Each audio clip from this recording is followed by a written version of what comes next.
to the Model Car Hobby Headquarters Unpodcast with your host, Luka C. Now here he is, Luka C.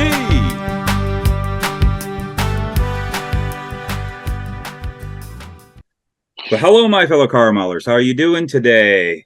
Welcome to another Unpodcast, and I've got a returning guest, my good friend, Jim Drew. I'm sure you guys have seen his models before. He's been in Scale Auto, written for Scale Auto, wrote for Scale Auto, say it correctly. And just he does some of the coolest replicas of vintage race cars. Always been a fan, and just kind of like talking models with him. So we thought, let's have him back on. And how you doing, Jim? Thanks for coming. Hey. Thanks for the invite. I'm glad to be back once. I don't know what I did to get back, but hey, I'm here. Yeah, well, like your models, like your subject, we're both into old vintage race cars. I love talking about those things, and I love anytime I can get to replicate them. But some of the ones you do have always been so incredibly impressive to me. Yeah, the less sponsored decals, the better. Yeah, definitely. The older, then the less of those. But just to let everybody know, if you didn't know, you have your Facebook page that you basically show your stuff. Facebook group. I have a Facebook group. It's actually a page. It's Druid Scale Models. Yeah. And then I also run the GTP Racing Scale Models group page on Facebook, and we're about a couple hundred shy of 9,000 people at this point. Oh, nice. So. Yeah, I love that. I love that group because it's just neat to go over there when we're building these type of cars. But there's so much inspiration. 104 countries involved. Yeah, there's guys from all over the world, and real neat people, real neat modelers, awesome models. It's just an inspirational page, or that's a group. And your page, which is your models, and you're showing what you do and how you do stuff, which is just absolutely fascinating. It's excellent content on the interwebs that we can go and enjoy other people's modeling, which is always fun to do. And again, what does it do? It inspires us. And and a lot of people get to see the stuff. Yeah. I usually end up building for my page or my group, and then I'll send it over to the GT group because 9 times out of 10, it's a GT model. So. Yeah, that's for sure. Yeah. And you're on my Facebook group quite a bit, and you're always willing to throw a little helping hand out there to people that you get a lot of people asking questions on yours. So you sure do. That's if I can help out, I'll chime in. I love it that you do. You have some excellent experience and knowledge, and lots of times, especially that one subject that pops up that people just get so polarized about is paint. What's that? And it seems like you and I kind of have the same view about paint, and that's something I wanted to talk about today. Is the paint? It's something that I don't know. Everybody has their way of doing it. Nobody's really wrong, but some people just they don't know. They don't do some things right, and they have calamities, and you don't sit there and bash them for it, or and sometimes some people do, and we don't really tolerate that on our group. Yeah, normally I'll just tell them what I use and what works for me. Yeah, and there's then I get bashed. So yeah, exactly. What are you using that for? But quite honestly, I mean, you have models that you have won at some pretty major shows. You've put out some amazing museum quality pieces, and what is some of your favorite paint, which is kind of going to be a surprise of what some of your favorite finishes to use are? Well, right now, it's the Mr. Hobby, Mr. Color line is my favorite one because they have quite a good range of they're getting some good range of cool colors for cars. Excuse me. And I love their metallics. Right now they have the Super Metallic X. those go on really well. I do like some of the like gravity paints. They're kind of hot for plastic. So you got Yeah. to make sure your primer is pretty good. Yeah, definitely. You got to kind of sneak up on a paint job with those. Otherwise, you're going to get some crazing and whatnot on the, right on through the primer to the plastic. I wish they would lighten up the hotness of Yeah. their Yeah, lacquer I thinner. agree with you. That would be nice. If And everybody used what Mr. Color does, that's great. That would be yeah, great. that stuff is really, I'm starting to play more with that. Like I am huge Tamiya fanboy, and I know that was your That go-to for a long time. I still use it. And I'll tell you, when it comes to clearing too, heck, I don't have an absolute. I have no problem breaking out the Tamiya clear, and I want to start Yep, trying out the Mister Hobby Mr. clear. Color. Yeah, Mister, the UV cut super clear. yeah, that That stuff is awesome. really.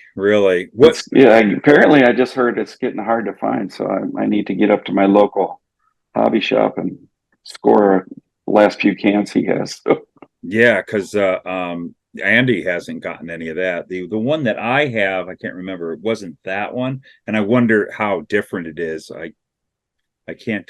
Yeah, I don't know where it's at. But I know I have some Mister Hobby clear, but I don't yeah, have that one. they have a clear gloss and they have a UV cut clear Yeah. gloss. I guess the chemical properties keep it from yellowing over Mm. time.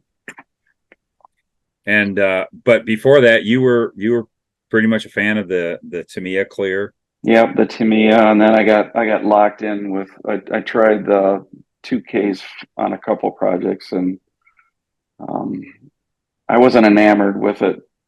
I mean, it's gorgeous, but it's just too glossy for me. Yeah, So plus the health issues, I didn't, everything I kept reading about it. yeah, they're I just dangerous. even though I was using a full mask plus the booth, I decided it was time to get rid of it. So I gave it all away to a guy in our club, and he gave me some 3D printed stuff Oh, in sweet. exchange. So yeah, that worked out. But Yeah, yeah, but like you hit a point that sometimes that 2K clear might be a little bit too much. I mean, the for guys what I love it. do, for what I do, the racing cars don't have that, autorama shine that you see Yeah. on the show cars. So yeah, I'm sure 2K is great for show cars. Oh, yeah. I'm not gonna fuss over anybody doing that for that, but it just doesn't seem right on a race car. I don't care, how shiny they polished it. It still wasn't like that. I mean, it was a race car, Yeah, exactly. It was a tool. And the especially thing, in the 50s and 60s. I oh yeah, mean, they were just a pretty paint job, not that bright, but shiny enough.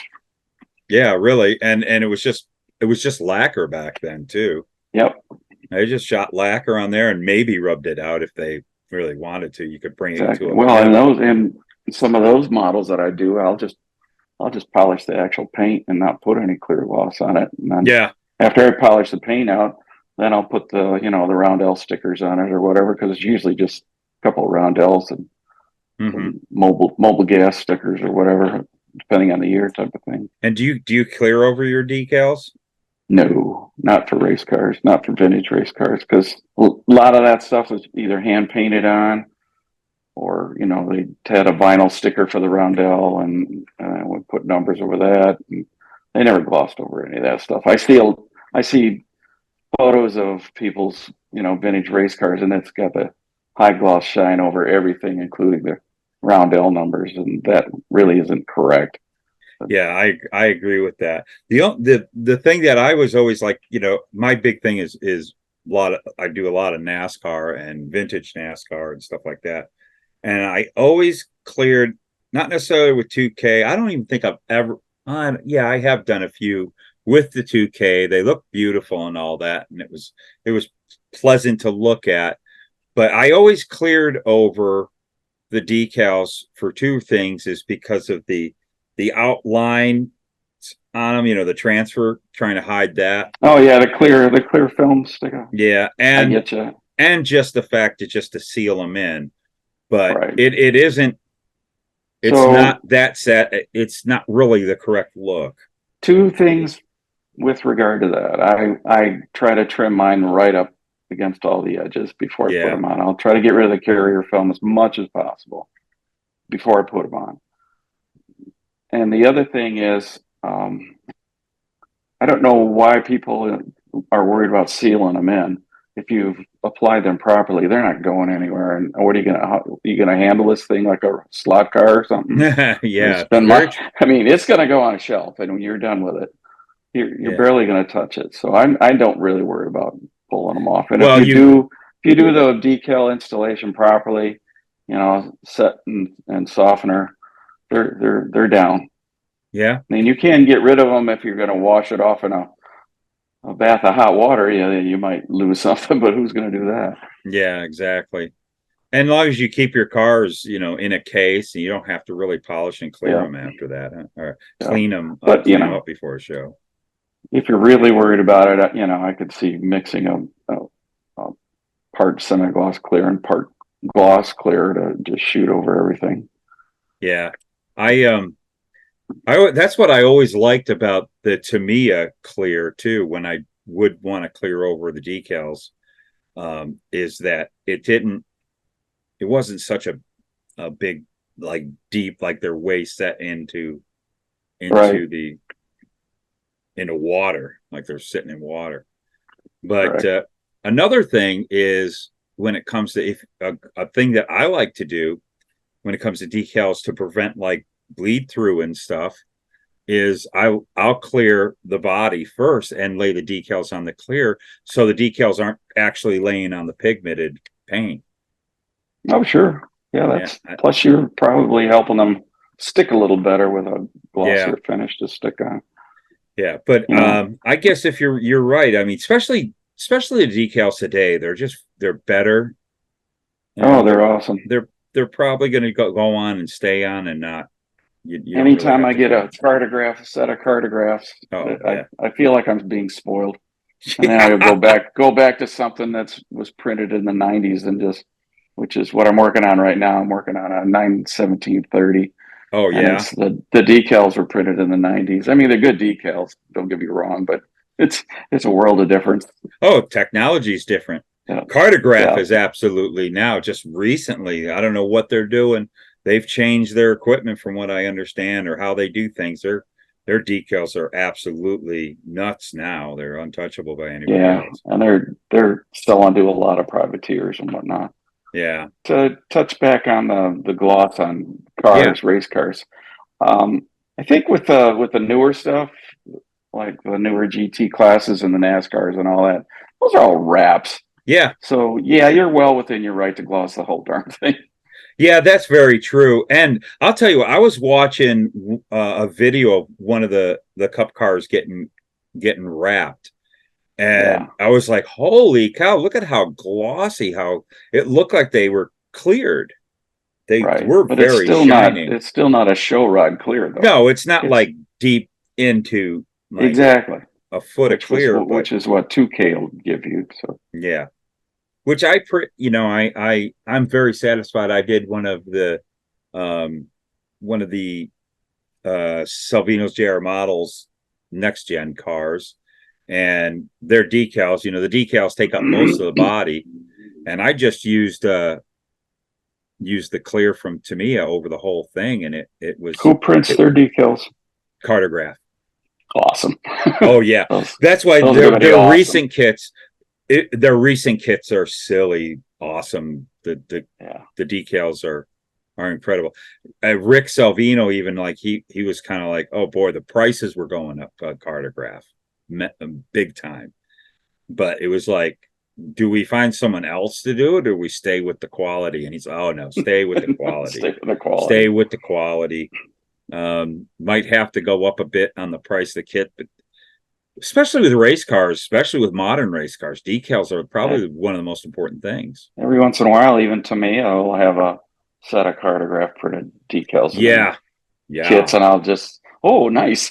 Yeah, definitely. Thanks for doing that. It's a world of difference. I don't know what they got over there. That they're in Italy, right?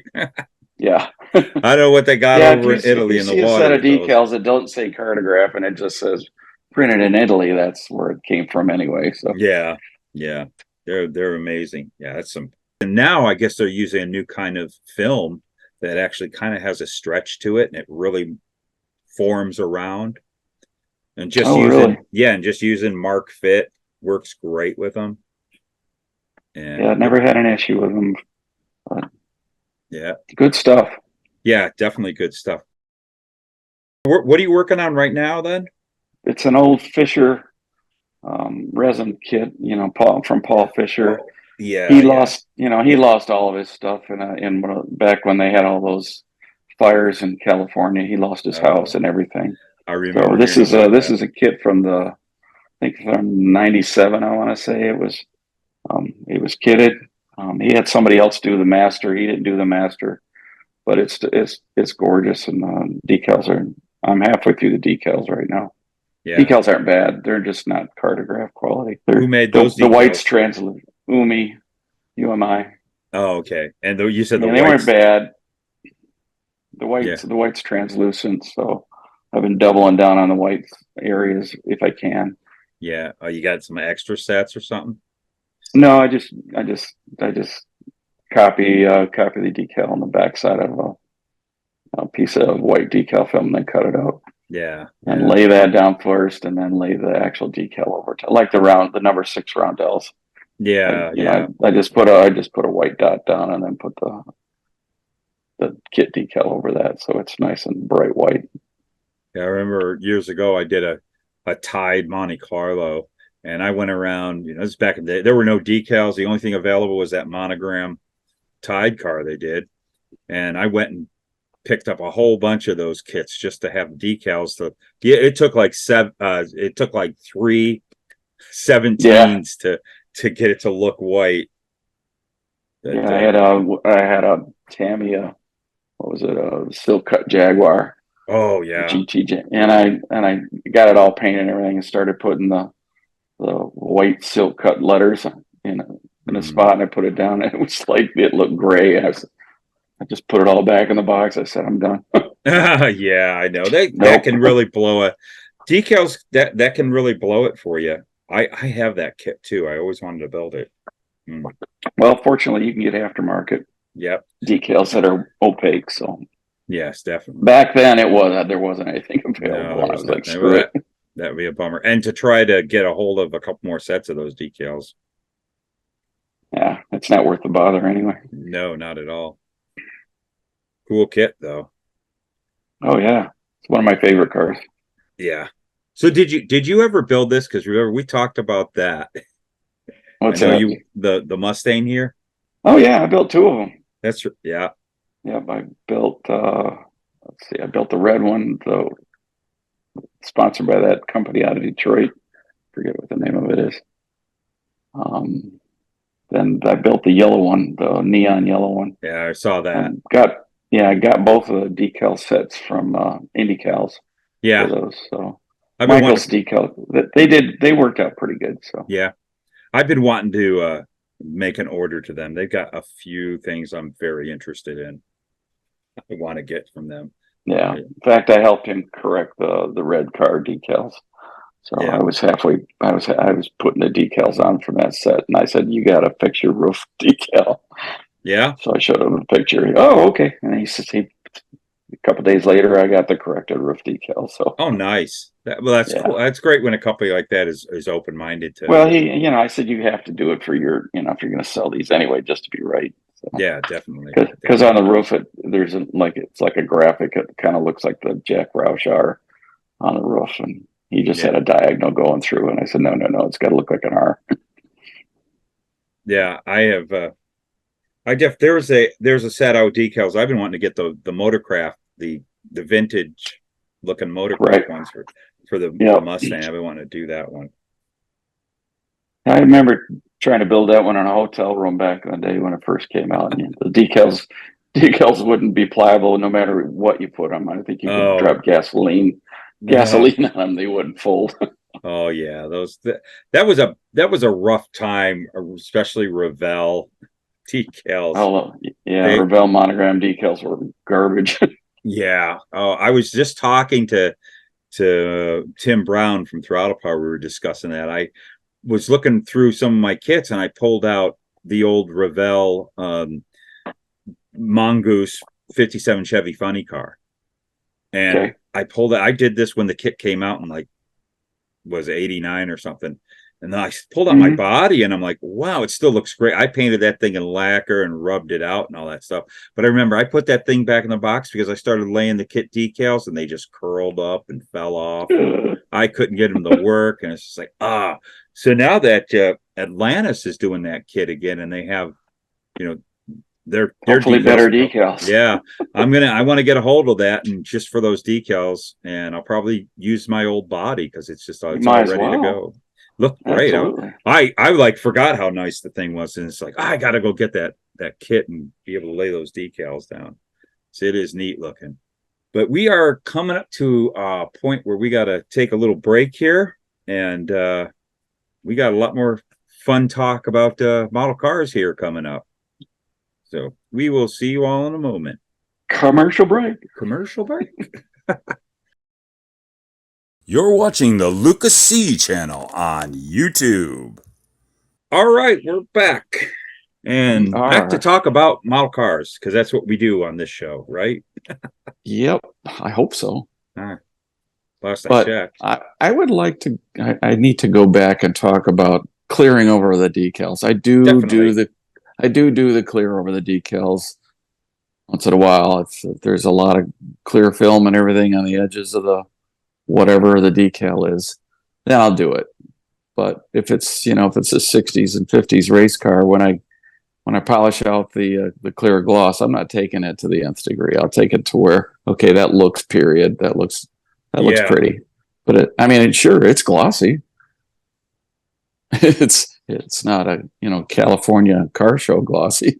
No, and I don't really like to do that. Like I got a couple of vintage cars I want to do, some old Trans Am cars, and I don't want them to be like that. I remember, and we talked about this once before, and I remember years ago you told me this when you did that wonderful Grand Sport, the large scale Grand Sport, and you actually brought it here to Phoenix. I don't have a cocktail to drink right now because that thing gets brought up too much. It's like, oh yeah, Grand Sport. I better take a shot. yeah.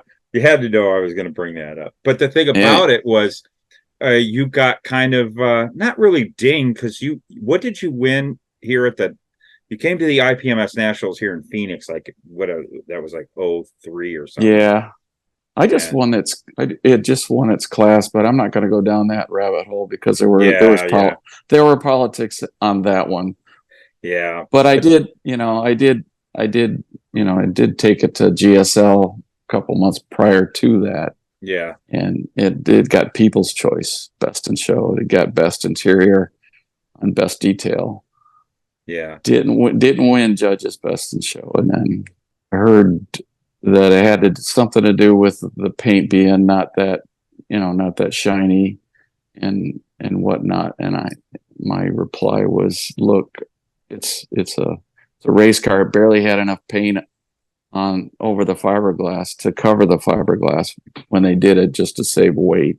I mean, you could actually see the fiberglass through the paint.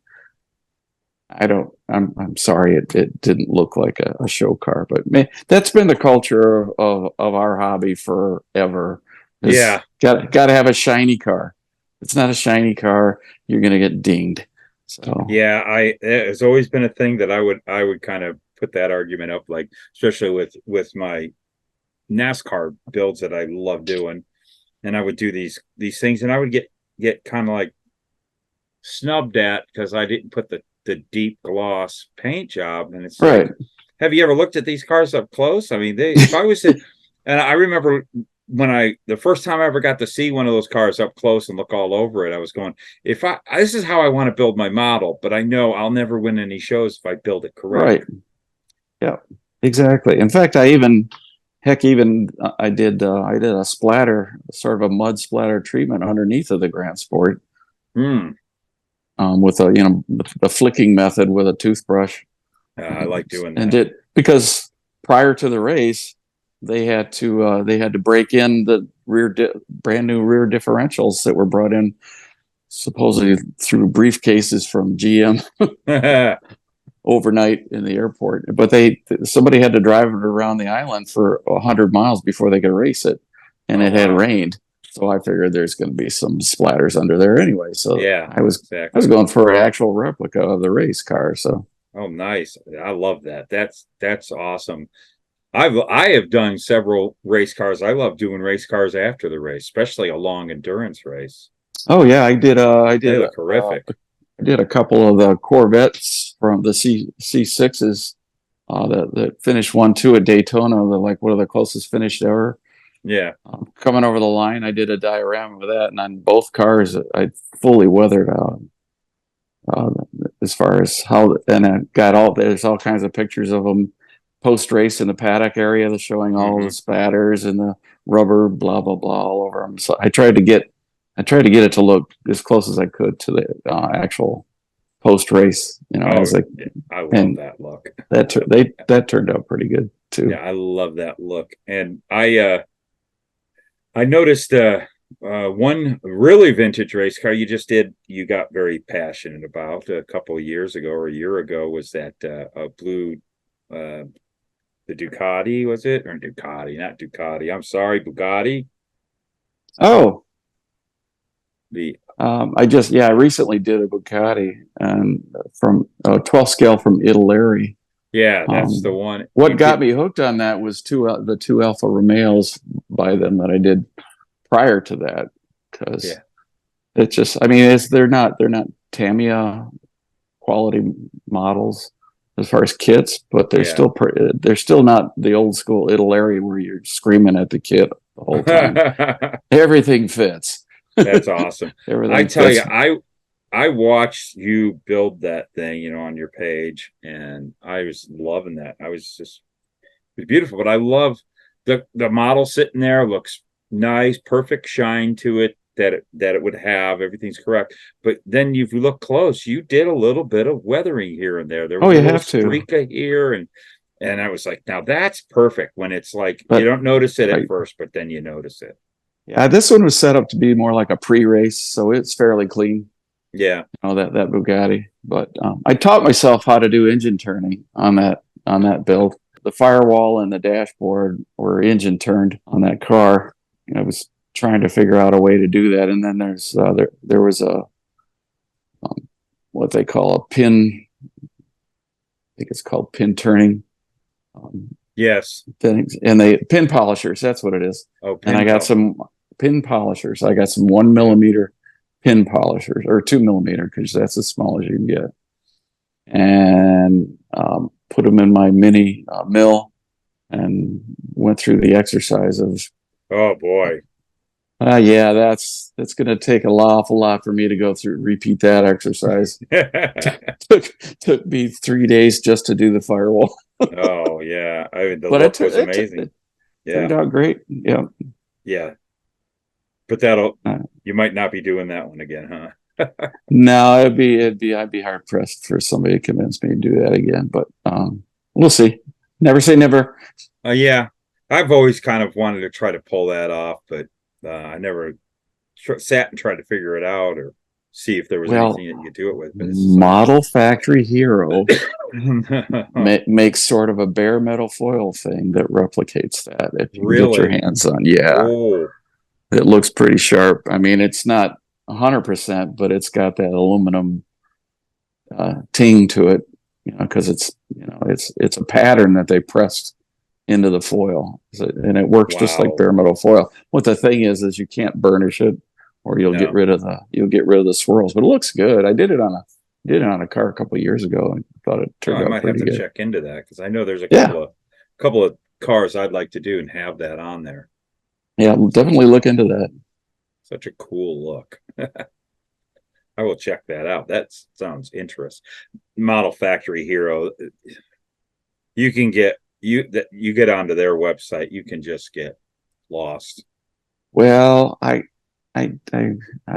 I must admit, I just did a pre-order for the new Daytona Cobra that they just released. Oh, really? Oh, boy. Yeah, you only live once, and Well, I'll be kicking myself when it sells out, and I didn't buy one. So yeah, but that's right up your alley. That's a beautiful car. I mean, wow. There's a guy here in my area that has a replica one that he drives on the street, and oh my goodness, goes to the car hangouts, and for years he's been going there. But every time it's there, I got to walk around it and look at it. Oh, absolutely. How often do you get to see that? No, just a beautiful car. Same way every time I see a replica cheetah somewhere parked. Oh, heck yeah. I think I've only seen a cheetah once. I've never seen an actual cheetah. I saw not an actual. I saw there was a guy who was trying to start a business. This is back in the 90s when I met him. He was trying to start a business making cheetah kits. Oh my! And he had one. I probably ran across his ads and stuff. Yeah, I don't know how far he ever got with it, but I did see the prototype. That's a crazy looking car. Have you been going to some shows lately? I actually I needed to get out of the house and do some stuff because I don't know if you know, my wife passed away back in December. Yeah, sorry. So I was looking for things to do, and being involved in an IPMS club here in Toledo and the Downriver Model Car Club up in Detroit. Nice. There's stuff going on, and I get invited. Hey, man, you want to go to this competition up in Bay City with us? Okay, sure. And I had basically retired from competitions for about 10 years, and I said, sure, just give me something to do. Get up there, and it was fun. I enjoyed it. Spent a lot of time mostly just going there talking to people. That's the whole deal. With these competitions. Same with it's just the club meetings.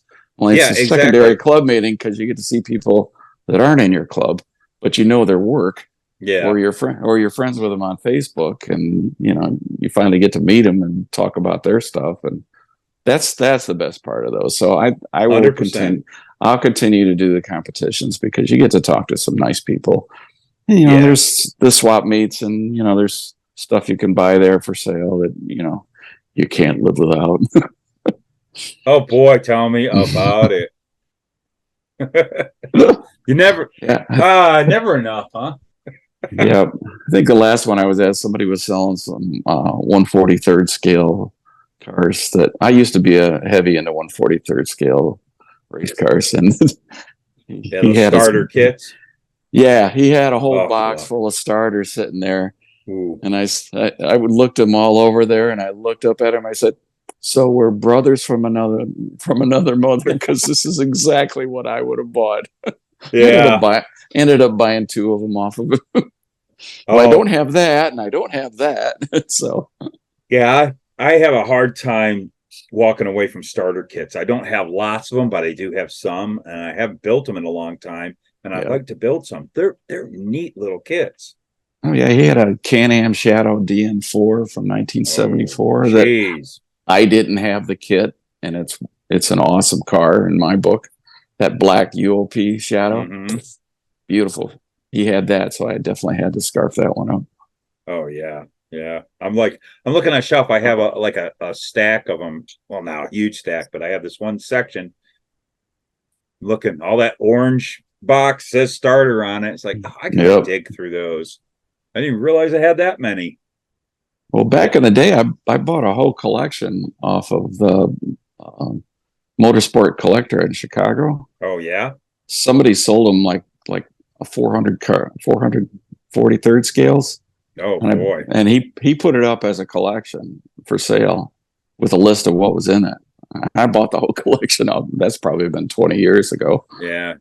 I think I only built one out of it. So there's most of those will appear at a swap meet table somewhere. Yeah. Full sale. They are nice. There's a guy locally here that he has a whole collection of them. He'd like to sell it. He's not really, and every time I see him, I go, man, I'd love to get your starter collection. I still have them, if you ever want them. And it's like, this started, 11 years ago. I should have bought it a long time ago. Right. But I would lose touch with him, and then I'd run into him. Hey, Mark, how you? I'd see him over at Andy's, and still got that starter collection? Oh yeah. Yeah. But the problem is the people that build 43rd scales are my age or older. Yeah. So we're dying off. Yeah.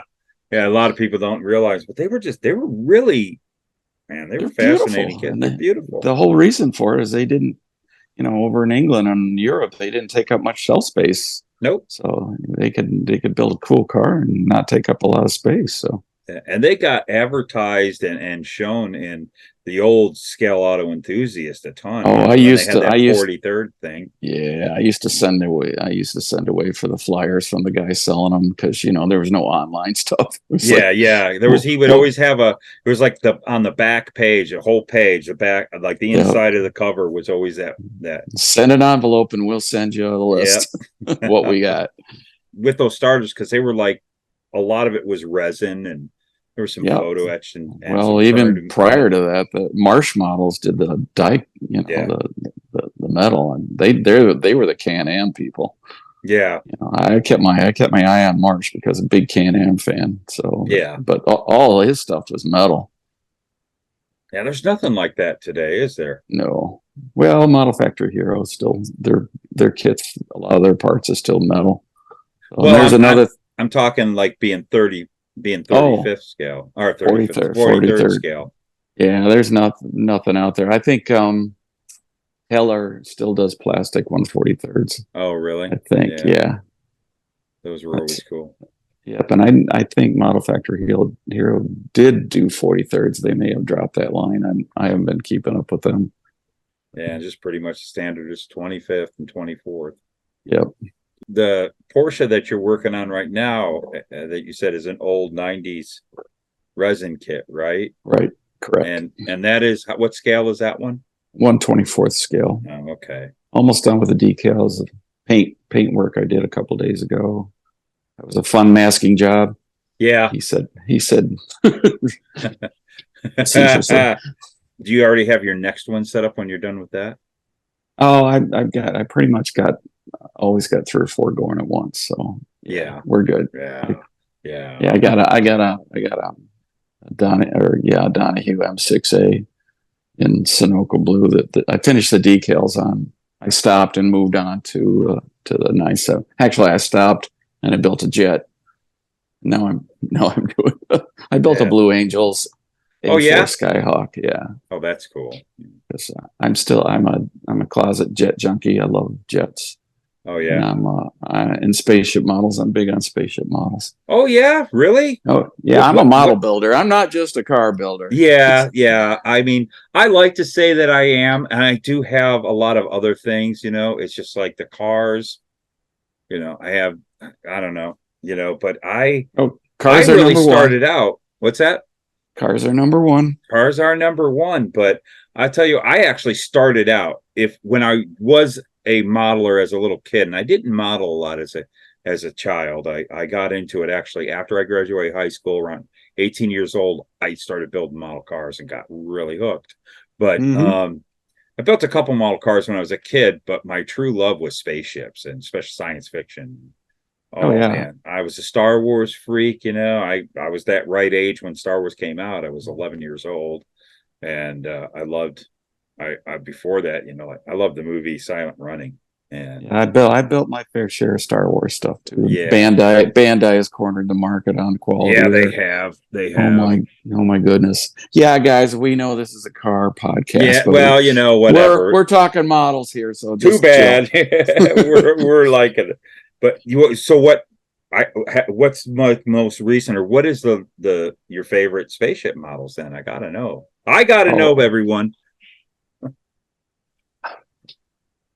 I did the 1/200 scale set of Man in Space, the old AMT one, and I added the Ahasagawa space shuttle into that, and there's AMT is releasing a 1/200 scale Arius, I believe.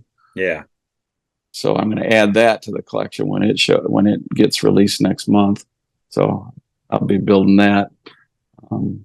really big on the those those metal kits that you build, that you bend. Oh yeah. Yeah, hang on. Yeah, Metal Earth these Oh days. yeah, yeah, yeah. Oh yes. Oh, I know. I've seen those around. So this is the James Webb, and one day that'll get built. Oh, that's cool. Because I only buy the things from them that are space, that look right. Yeah. I did the lunar module, painted it, Yeah. with the gold metallics on it. I did the Hubble, added the metallics to it Oh, too. really? So So you like doing a lot of like the real spaceship? real space stuff, yeah, Yeah, absolutely. I Big like. fan, big NASA guy. Oh yeah, well, and when I was a little kid, it was during the little kid and the moon landing going on. I still remember that stuff really well, and I had tons of toys of like the Saturn V rocket. Right, this you press this button and it would launch the capsule off of it, right. and it was the Well, stage. And I loved the whole moon landing thing. And yeah, when I was Apollo 11 launched on my birthday. oh really? Yep, I was 12. Oh, no kidding.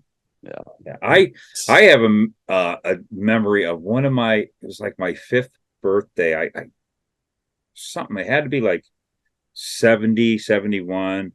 And on my birthday, one of the splashdowns happened. Okay. And I don't remember which one, because I just have this memory of me. And I remember the kid's name was Joey Pastor, lived down the street from me. And we were just standing there in front of the television while everybody was playing. We were watching the thing drop into the water. heck with playing with toys, man. I wanna watch these guys. I loved it. I was always glued to the television when they were talking about it, showing it. Lately I've been. I don't think I've missed a Falcon 9 launch yet. Oh really? Yeah. I'll either catch the rerun on YouTube Oh yeah, or catch it live on YouTube. So yeah, I'm on that. Yeah, I'm on those and I YouTube channels. mainly to watch the stupid thing land back on the. I know, isn't that fascinating? It's like Just to watch that land. I'm cool. I'm kind of like, how when I do see they that, do that? I'm still looking at that. Yeah, that's not really we're not in the future yet like that. Come on. That is incredible. Yeah. Watching that happen is like, wow, that is so cool. It's just amazing. And I always liked that. And I have a few stashed away in here of lunar modules, and I love the lunar module. I remember getting to see the one they have at the Air and Space Museum in Washington. Yeah. It was neat. And I was like in fourth grade when I saw that thing, and I still remember it really well. All that gold tin, it was like gold tin foil wrapped around it. It was so cool. Actually, just found out what that really is. What is it? Tell me. It's this mylar type material. It's got a kind of a caramel coating to it. Oh, no kidding. It's it's not really gold. No kidding. Interesting. Yeah. I always wondered what the heck it was. Just like gold tin foil it looked like. Yeah, I tried to replicate that on my Metal Earth lunar module, and it turned out okay. Yeah. Oh, how cool! You gotta send me a picture of that sometime. I will. Well, okay, so let's snap back to cars. As much as I really could go on talking about spaceship models with you. I could talk about any scale models. Yeah, okay. I just Styrene love it talking about it. Just a junkie with that stuff. Are you there's a I'm going to go back to the spaceship thing. One thing I wanted to say to you. I just found a really excellent Facebook group called Starship Modelers. Yes, I'm part of that. Yeah, I think I saw that you were on that. And there was a guy that was building. They're into a lot of electronics. They like a lot of lighting and things. I'm not there yet. For sure. No light. Well, one of my dream spaceship projects, and I like both the real stuff and of course science fiction I'm huge with. But the spaceship dear to me, my most favorite cinematic spaceship is the Valley Forge from Silent Running.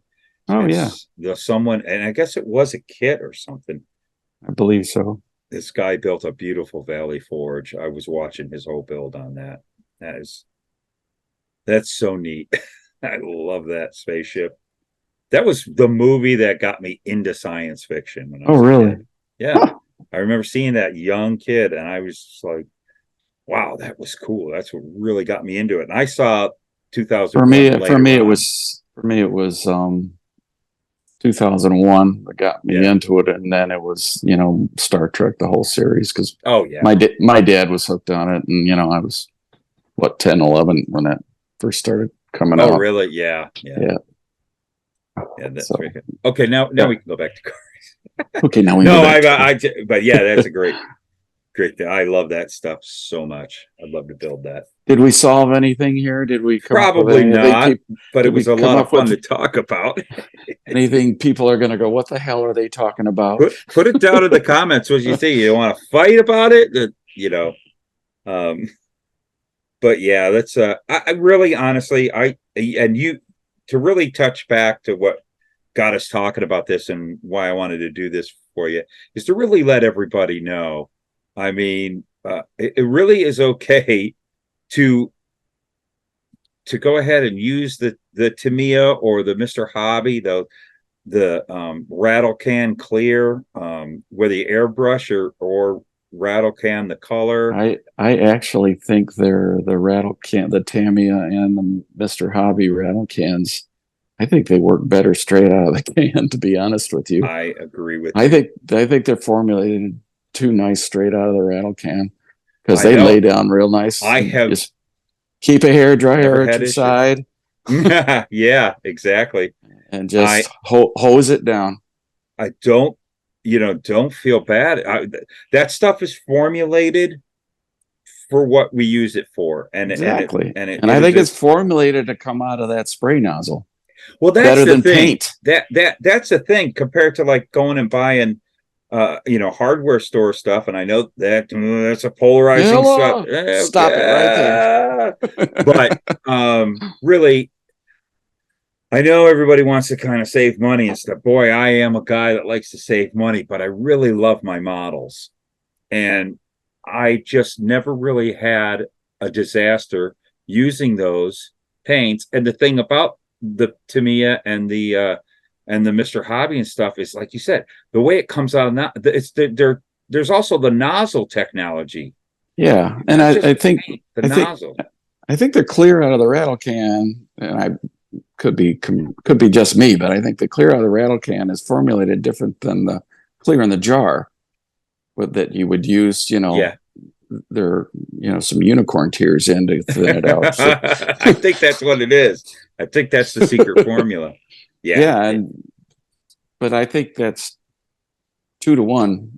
They're completely different. Oh, but absolutely. if you're going to do airbrush, my point is, if you're going to do airbrush, I'd recommend using the jar and thin it. Yeah, with Mr. Color thinners. Yeah, that leveler, that Mr. Leveler. Yeah, that's what I call 5,000. That's what I call unicorn tears. Yeah, that's the. I picked that up off a jar. Another podcaster. Good way to put it, because I believe it is unicorn tears. It's I don't magic. know what's in there. It is. It is. That stuff is incredible. And Mr. Leveling thinner is just awesome stuff. It is. It's incredible stuff. So if you get a shot, everybody out there, really give it a try. It really is worth it. And we love building model cars, right? So why not love your model car and go ahead? It's baby it. Yeah, you're really gonna be much happier. I know there's guys they're gonna say you're whatever. Oh, look at my models that I've done. There's some guys that figured out how to use all that other stuff, and I'm not going to get into and I think some of the guys that get angry at them and that's the wrong way to go about it. But I figured out how to use actual automotive paint on it too, but yeah, I'm going to avoid that like the plague, because you're spinning the wheel of misfortune right there, and all that hard work you might have put into something to take a basic kit and turn it into something more custom with a lot of putty and whatnot, and then you just screw it all up by having something attack the primer. And we're paying so much for the kits these days. People are complaining about the price of them. Don't get me wrong. If it's the only color I can find is an actual automotive, I'll use it. But it's going to be sneaking up on it. That's the only time I came from the industry, and I actually used to manage an automotive paint store, and I still have a lot of paint and stored away and stuff like that I mixed up. But honestly, if I could find it most of my stuff, I find a color through Mr. Hobby or Tamiya that'll work. I'm much more for that. And I like the fact that they're branching out on their colors, especially Mr. Hobby. Yes, definitely. I'm so glad Andy's like really, really grabbing up that stuff. He's got a big rack of it. Yeah, and it's all lacquer based, which I prefer. One question I wanted to ask you. Okay, so what is your preferred primer? Right now, it's the Mr. Hobby primer. Yeah, I'll use their blacks, their grays, and their whites. They're all really good primers. If I'm doing a military thing, it's probably going to be a black primer. Yeah, I could do, sneak up on it with some, the olive drab and get the tonal variances. The stuff we're not looking for in our cars. Yeah, that's where the black comes in. If I'm doing a figurine, I'll use the black. Yeah, like for the Sunoco blue, I use the gray primer, and you just sand. It goes on pretty darn level right out of the can. You very little sanding to get it ready for color. Yeah, and that's it's just good stuff. It is, that's all lacquer based too. I think that's an important thing when whatever primer you use, make sure it's a lacquer based primer. It's like I want to give a shout out to my local hobby shop. You Model Cave, Model Cave in Ypsilanti, Michigan. He carries everything. That's awesome. If you're in the Ann Arbor, Washtenaw County, Ypsilanti area, check him out. Yeah, I'm going to go. And they're good people too. We'll go ahead and put up there. Okay. There you go. Yeah, I got to do that. Oh, there's still great hobby shops all over the place, and brick and mortar, man. If you know brick and mortar shop that you like, throw money at them. Keep them alive. Yep. I know it's real easy to get on Amazon and get whatever. But we're back, and we're talking models and whatever the heck else we want to talk about, right? Absolutely. It's our show.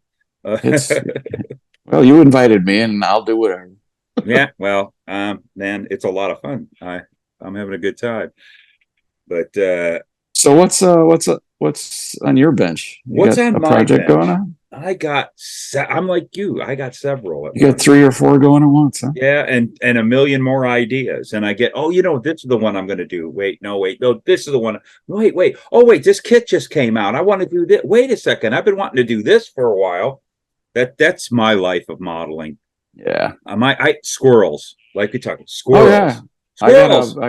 I got a friend of the IPMS group club wanted to do a buddy build on a Marine A4 Skyhawk. I'm kind of tempted. Oh, I know. Well, there's that big thing that happens a lot with that's in the whole social media and on YouTube thing is these group builds, and so many cool ideas and so many group builds pop up, and they're a lot of fun. Right. But, boy, there's a lot of them. Pressure, but the group builds are a lot of fun, and I got pulled into a Porsche one, so that's kind of the one that I'm focusing on right now. Just a little 911. Hey, does this 91730 count as a Porsche build for you? It does. It does. Well, I started it before you announced it, though. Yeah, who cares? I'm fine with it. Actually, hey, how far are you? Are you almost done with it? I'm just doing the decals right now, so we're close. Everything. It'd be a matter of just slapping it all together after this. So it's pretty darn close. Well, but I did show you that Fernando Pinto. Yeah. Porsche. Yeah. There's that, and that looks like it's going to fall together pretty easy because it's curbside. It's white. It's not silver. That's cool. It's white. Yeah, that's cool. Well, you know what? I mean, you're already on that my Porsche modeling group. I am not. Yeah, I think you are. Because I have to, whenever I try to get in, I have to log into Facebook, Really? I can't remember my Facebook password. So Oh, if I ever get kicked out of Facebook for some reason or another, I am hosed. Oh man, you better get that figured out. I could have swore you were on it. Yeah. Let me look I here. tried to get in it twice, and it said must give Facebook password. I'm like, crap. Oh, that's I got weird. it written. I'm sure I got it written down somewhere. Because It's just a matter of me doing it. I don't think I'm in it though. I'm looking right now at all the people that are in it, and Maybe if you give me a direct invite, I could bypass the hurdles or something. we will get Because that I had worked out. because I used the link via my Facebook account, and it still had that trouble. So weird. But I know I got I know I have my password somewhere. Just a question of digging it up. I could have swore I saw you on it, but I mean, we're starting to get a lot of members on it. And some really no, I sent cool I sent you a direct with a picture of that Porsche. Oh yeah, okay. Maybe this would count, huh? That's right. It would. It would. Well, we'll get that worked out and get you on that group. And okay. And, well, I'm glad you got a lot of people going on doing it. Yeah, it's really cool, man. And I am surprised how many people that are into building models of Porsches. I didn't know if there was a big call for that because I've got some things I want to make. There's never been a big call for it in my life, really. It's got to be like that 91730 or So, but the things that look like a Volkswagen Beetle, I don't care much for the 911s. Not a fan. 911s are my passion when it comes to Porsche. Now, but a 911 race car, that's a whole nother deal. Yeah, I'm like not gonna... like the 911 Pink Pig that they did. The tribute. I did that. I did a Profil 24 of that one. Yeah, turned out pretty nice. Yeah, and I like the later ones. I love the 991s. The ones from before this most recent one. I've got a couple of those Fujimi kits that I'm doing one of the flying lizards. Yeah, and you got the 956s and the 962s. Oh my goodness. With so many of those things. But I want to build one of these days a 917K. I love those. Which one? I'm not really I don't know yet. It doesn't really matter which. The only one I want to build is the red one with the white. Oh, really? Filigree, though, the Le Mans one. Yeah. That's the one I want to do. I have the Fujimi kit. That is, I have two kits, but I got one I'm probably never going to build. I have that Howler one, the bad version. Right. But the box art was beautiful, so I bought it.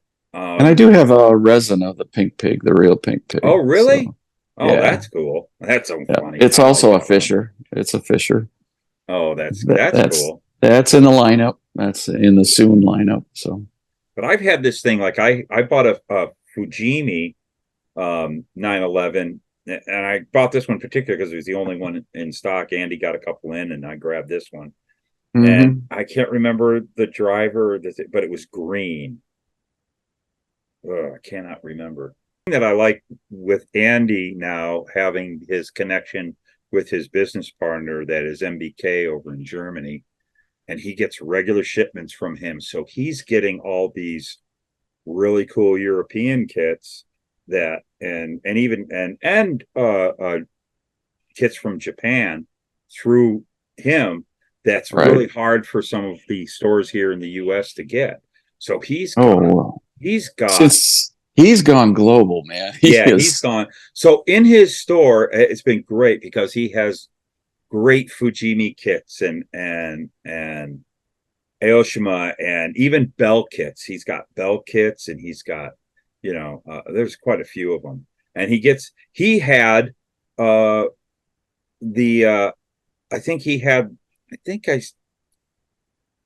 don't know. There was a kit that you were like I built the new BMW. He got the new, but also the he can get new, no problem. Bell kits. And the new are good. They're not Tamiya, but they're really good. Yeah, I've got a couple of new BMWs I'd like to do. Yeah, I did it in the following years. Daytona winner, the black one. Yeah. but so he happened to get the Fujimi 9. What am I talking about? The 914, the 917, 914, 917. Hang on. No problem. That Nunu, the one I did, the black Daytona winner. Yes. Now you see close up pictures of this thing, and the BMW appliques on the thing are purposely toned down vinyl. The car is gloss black, and then you got all the livery stuff is a toned down vinyl. I said, really? Absolutely cool. Wow. I'm gonna do mine that way. So. Oh wow, that'll be cool. Hey, it's not shiny enough. It's not shiny there, but it's shiny here. Look at the black. But one thing I want to do with the 917K, there's something about the car. I saw a larger scale one built at the IPMS show here in Phoenix, and I was just amazed. But those probably cars were hero. They were I wonder what this was, and I've always been trying to hunt down the builder of this model, and he did it. It was all like after the race look, dirty and filthy. I love that. Yeah, me too. And but the thing about it, and I want to try to recreate this in my Fujimi build, is how they had the rear wheel tubs when you popped up the back bonnet there, and then there was the little trays because they had to be able to have kind of a trunk. They're fake spare tire. Yeah, exactly. That whole area was just that roughed in raw fiberglass, and it was kind of like it was translucent and had that yellowish look to it. Yep. And I want to create that look because this guy had that look in this model, and I don't know how it was done, but I want to try to figure out a way to have that whole part, those rear fender tubs and the package trays to look like they're. Well, I need to do that too for my 12 scale 91730 from Model Factory Hero, because it's all open. We got to figure out a way. I want that stuff to look like to scale. It's raw, tough. Yeah, that raw. I've been beating my head over that, how to pull that off without actually. We might doing the real fiberglass, pulling a mold and doing. Yeah, I was like thinking, could I take fiberglass resin and find something that's to scale that looks like the fiber sheets?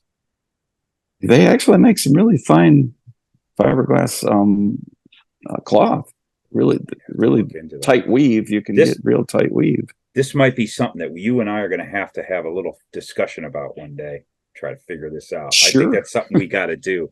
I want to pull that off so bad. I love a challenge. Oh yeah, that would be which it really lines up with how I approach model building now. Anyway, yeah, totally. What I'm trying to do is find something that I don't know how to do and learn it, or find a technique that will improve my skill set that might translate into cars.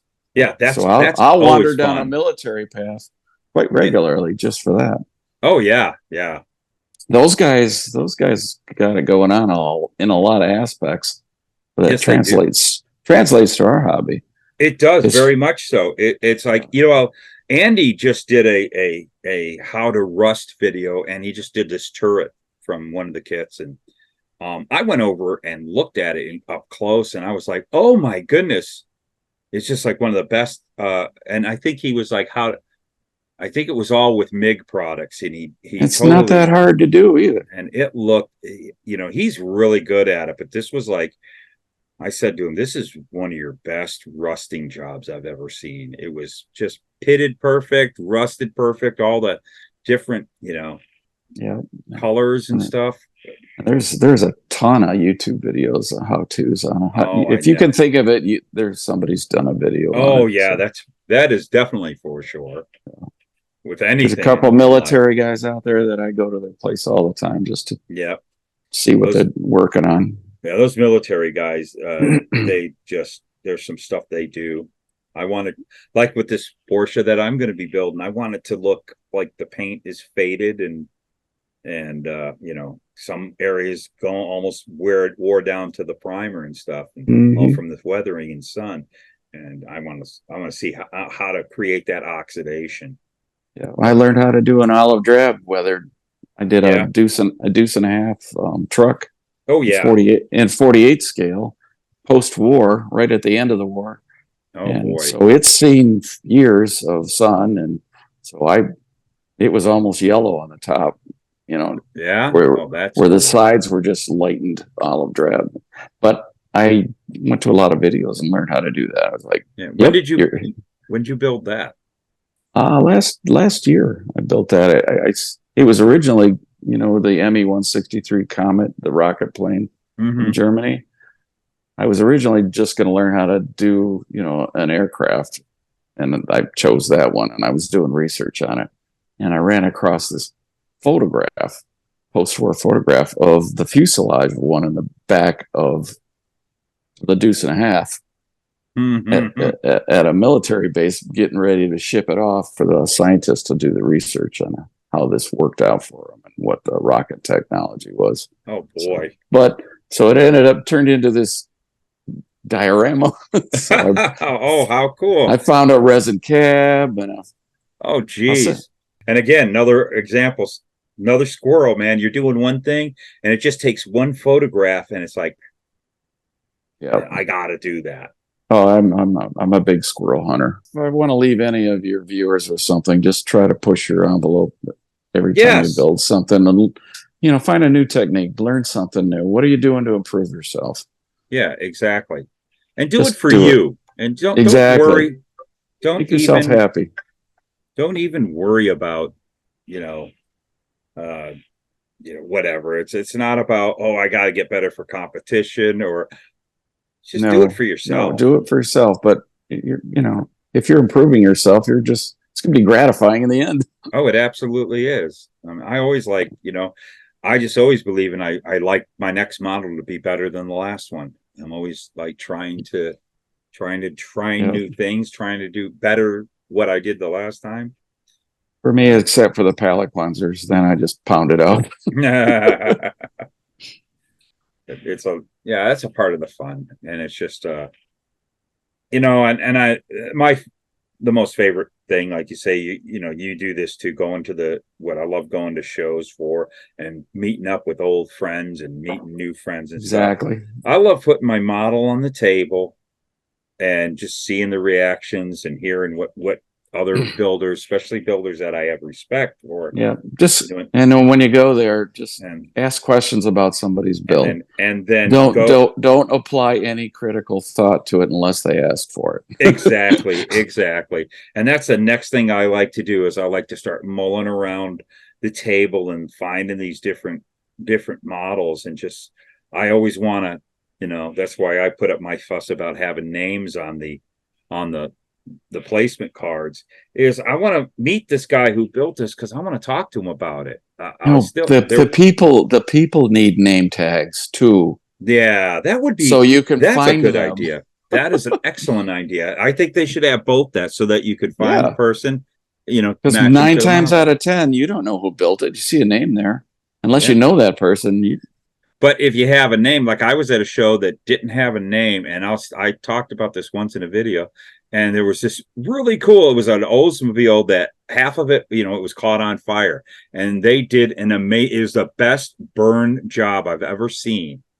It should have been a Pinto. Yeah, you think? Yeah, definitely. Ooh, wait, that's an idea. Squirrel. It was fantastic, and I wanted to talk to this person, and to this day I still have never found out who it was. Nobody could give me an answer when I was there at the show. Yeah, but if I had a name, I could walk around and, hey, do you know who such and such is? Yeah, I don't know why there wouldn't be a name there. Yeah, there's a lot of shows they got this thing there, they don't want to put names on the tags. Oh, all our local ones, they have names wide open. I agree with that. It should be that way. But that guy, I don't know if you saw that video. That video got me in a lot of trouble with some people.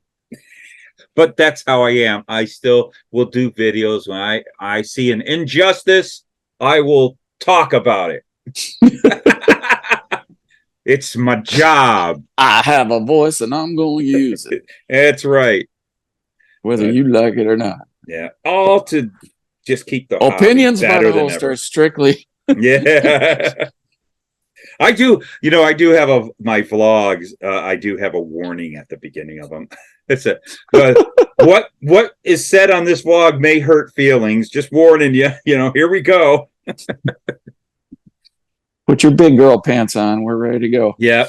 So be prepared. But yes. Oh well.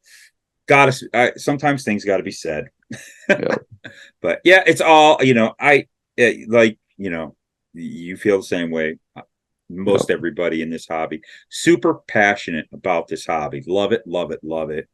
Yeah, I treat it as a job. I treat it as a job. Yeah. When I get up in the morning, I make a pot of coffee, wash my face, and I'm getting down to it. Yeah. And after 4 hours, I'm done. I don't want to see a model. Yeah. No kidding. Yeah, that's definitely. It's time for lunch. I have really kind of turned this into my job between the YouTube and starting to create this resin stuff, and I love it though. I enjoy it so much. It's fun. I just made, like, last night. I created a whole bunch of cool things, got them ready to ship off to people today, and it's like, that's cool, man. I made something that someone's gonna make a model with, and it's right. It's pretty gratifying. I enjoy that a lot.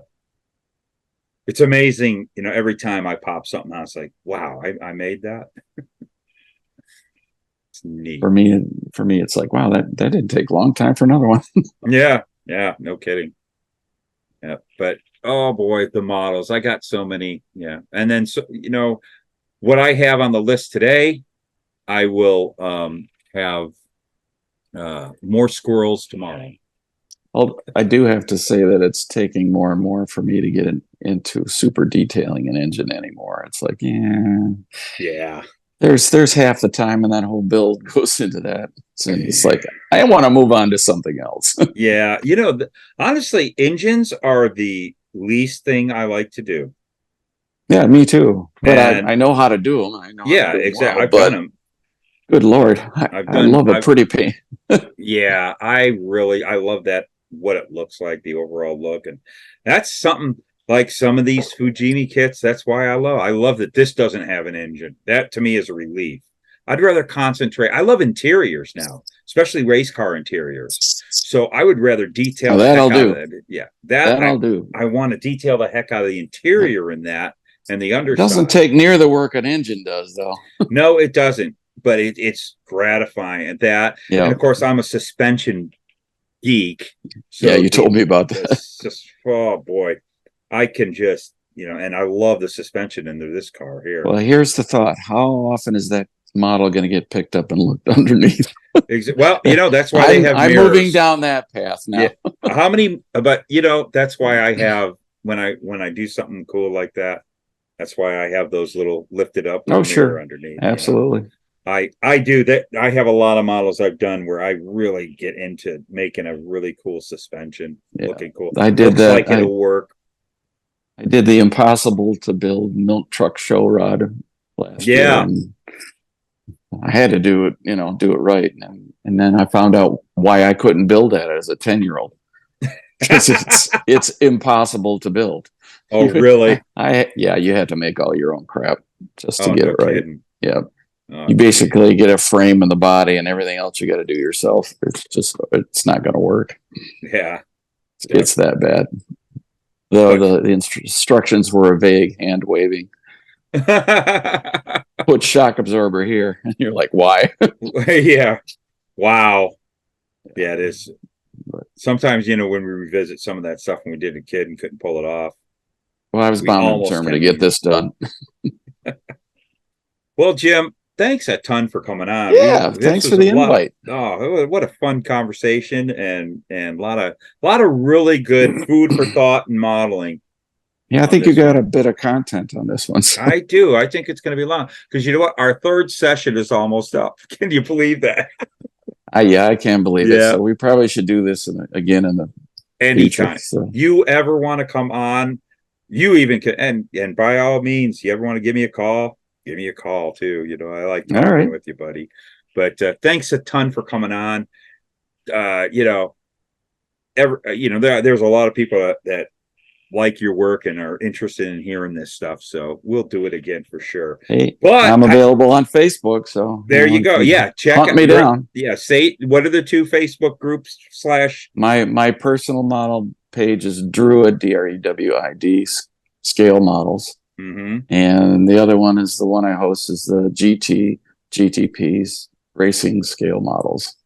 Yeah. And that's the one with a lot of people in it. That is a really cool one. I suggest any of you, especially if you're into, and if you're not into like these types of race cars, go check that. That has got some incredible builders. Oh, we let a lot of stuff as long as it's got fenders in there. That's the one rule. No open wheel. That's the only rule I got.